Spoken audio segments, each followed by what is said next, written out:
여러분 안녕하십니까? 헬로티비 뉴스입니다. 네, 연말이 다가오면 아마 모두가 기다리는 날이 아닐까 싶어요. 네. 아기 예수의 탄생을 축복하는 성탄절입니다. 자, 각종 모임과 술자리로 또 시끌벅적하게 보내던 예년과 다르게 코로나19 탓에 차분한 연말 연시를 보내고 계실 것 같아요. 네, 그렇습니다. 자, 그런데 김남원 아나운서, 사실 코로나19 사태 이후에 음주운전 교통사고 건수가 늘어났다는 거 알아요? 뭔가 이상한데요. 모순적인 것 같은데요? 이게 통계 자료가 나왔는데요. 도로교통공단이 집계 자료를 보면요. 지난 2019년 한 해에 15,000여 건이던 음주운전 교통사고가요. 오히려 지난해 17,000여 건으로 네. 코로나 이전보다 10% 가까이가 늘어났다고 해요. 네. 자, 시간대별로는 뭐 금요일부터 토요일 네. 뭐 이렇게 주말 시간대에 많이 발생했나요? 맞아요. 새벽 사이인데 평일과 비교해서 주말에 더 많은 음주운전 사고가 지금 발생하고 있는 건데요. 사고 없이 고요한 밤, 거룩한 밤, 차분한 연말 보내시기 바랍니다.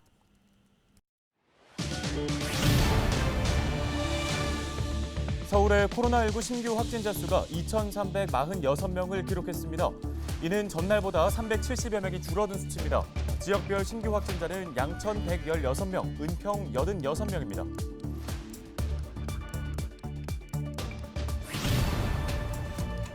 (23일) 오후 5시 47분쯤 은평구 수색동의 한 아파트 지하 주차장에 주차되어 있던 차량에서 화재가 발생했습니다.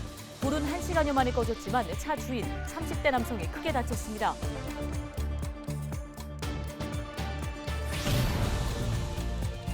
서울의 아파트값 상승폭이 둔화된 것으로 나타난 가운데 은평구는 지난해 5월 이후 1년 7개월 만에 아파트값이 하락세로 전환했습니다.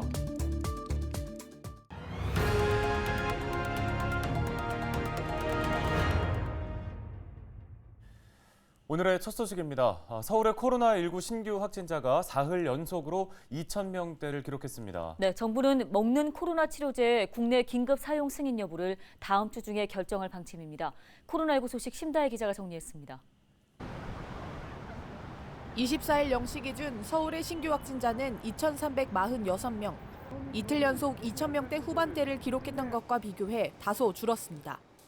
하지만 학교 등 일상 곳곳에서 집단 감염이 번지고 있어 안심할 수는 없습니다. 관악구의 한 학원에서 68명의 확진자가 나왔고 강남구의 한 초등학교에서는 23명이 양성 판정을 받았습니다. 여기에 주말 크리스마스까지 겹쳐 주의가 필요합니다. 약속과 모임은 피해 주십시오. 오랜만에 보는 분들과 접촉을 피하는 것이 가장 좋은 상책입니다. 이런 가운데 방역당국은 먹는 치료제에 대한 국내 긴급 사용 여부를 다음 주까지 결정하기로 했습니다.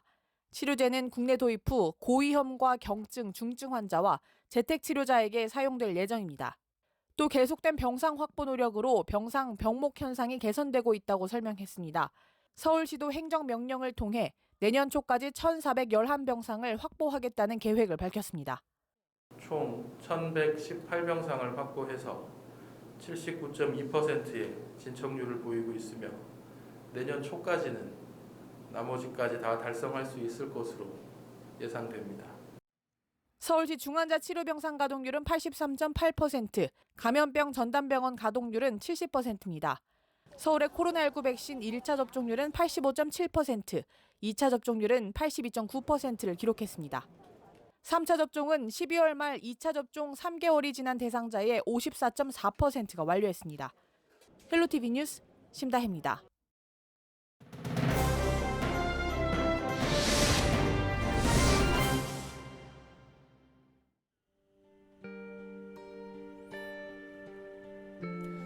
자, 방역 패스. 코로나19 백신 접종을 완료했거나 코로나19의 음성이라는 것을 확인했다는 일종의 증명서로 단계적 일상회복 방안 가운데 하나죠. 이 백신 접종 완료는 전자증명서, 접종기관과 보건소에서 발급한 종이증명서, 또 행정복지센터에서 발급한 예방접종 스티커로 증명할 수 있습니다.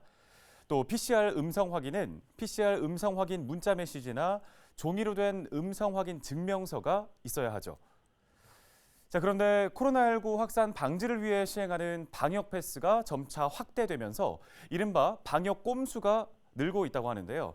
지인의 QR코드를 캡처해서 사용하고 심지어 중고 거래를 통해 포털 사이트 아이디를 사고 파는 일까지 벌어지고 있다고 합니다.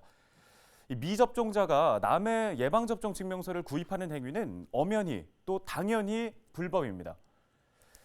감염병 예방법 제81조에 따라서 예방접종 증명서를 거짓으로 발급한 자는 200만 원 이하의 벌금에 처하고 또 형법에 따라 2년 이하의 징역이나 금고 또는 500만 원 이하의 벌금에 처해질 수 있습니다. 이 방역 패스는 우리가 그토록 원하는 일상으로 돌아가기 위해 또 더 이상의 코로나19 확산을 막기 위해서 시행하는 정책인 만큼 온 국민의 협조가 필요합니다. 나 하나쯤이야 하는 마음은 버리고 모두 함께 노력해서 코로나19 이전의 일상을 되찾을 수 있기를 기대해 봅니다. 지금까지 헬로티비 브리핑이었습니다.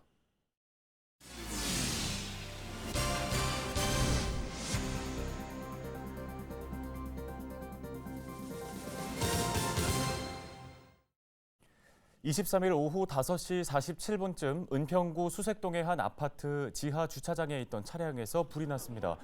불은 1시간여 만에 꺼졌지만 차 주인 30대 남성이 2도 화상을 입어 병원으로 옮겨졌습니다. 이 불로 차량 한 대가 전소되고 지하 주차장 일부가 불에 타는 등 소방서 추산 3천만 원의 재산 피해가 났습니다. 소방당국은 정확한 화재의 원인을 조사하고 있습니다. 은평구의 아파트값이 1년 7개월 만에 하락세로 전환했습니다. 한국부동산원이 12월 셋째 주 전국 주간 아파트 가격 동향을 조사한 결과 서울의 아파트값 상승률은 전주 0.07%에서 0.05%로 내려앉았습니다. 특히 은평구의 경우 아파트값이 0.03% 내리면서 서울 25개의 자치구 중에서 올해 처음으로 주간 아파트값이 하락세를 기록했습니다. 양천구의 내년도 예산이 올해보다 11% 늘어난 8,537억여 원으로 확정됐습니다. 양천구의회 예산결산특별위원회는 양천구가 제출한 내년도 예산안에서 오목공원 리모델링 등 모두 23개의 사업에서 23억여 원을 삭감했습니다. 또 마을공동체 활성화 지원과 노동복지센터 설치, 운영사업 등의 사업에 12억여 원을 증액 편성하고 차액 11억여 원은 예비비로 편성했습니다. 예결위 심사를 마친 내년도 양천구 예산은 올해 마지막 의사 일정인 23일 제290회 제2차 정례회 4차 본회의에서 최종 확정됐습니다. 주민참여예산 사업평가에서 은평구가 우수 자치구로 선정됐습니다. 행정안전부는 주민참여예산제 활성화를 위해 매년 전국 자치단체를 대상으로 주민참여예산제 추진 성과를 평가하고 있는데요. 은평구는 지난해에 이어 올해도 우수자치구로 선정돼 특별교부세 6천만 원을 받게 됐습니다. 은평구는 주민참여예산기구 구성, 운영, 주민참여활동 지원 등에서 좋은 점수를 받았다고 밝혔습니다. 양천구가 오는 28일부터 사흘간 마을 기록활동가를 모집합니다.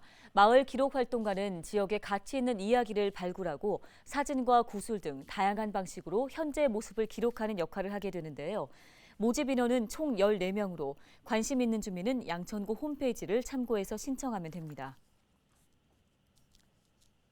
은평구가 2023년 주민참여 예산 사업에 반영할 주민 제안 사업을 공모합니다.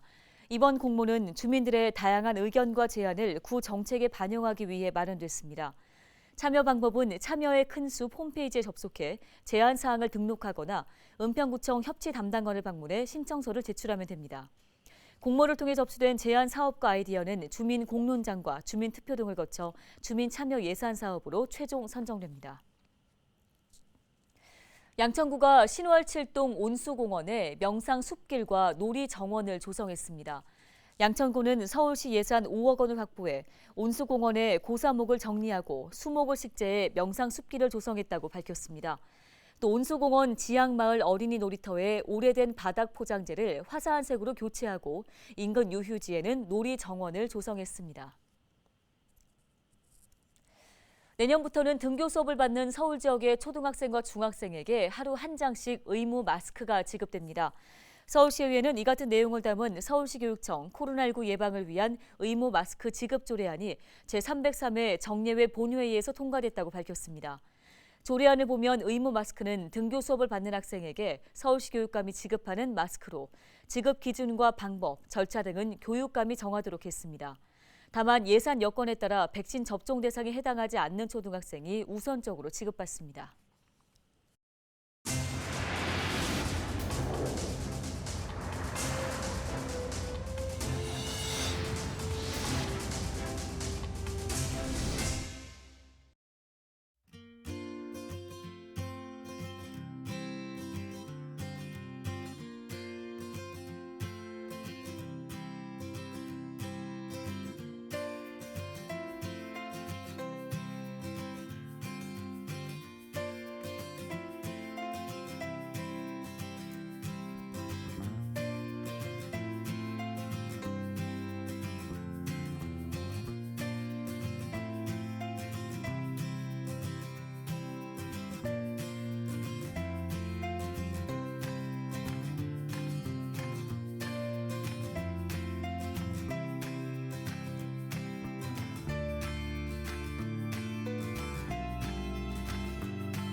저희 헬로티비 뉴스가 준비한 소식은 여기까지입니다. 네, 시청해주신 여러분 고맙습니다.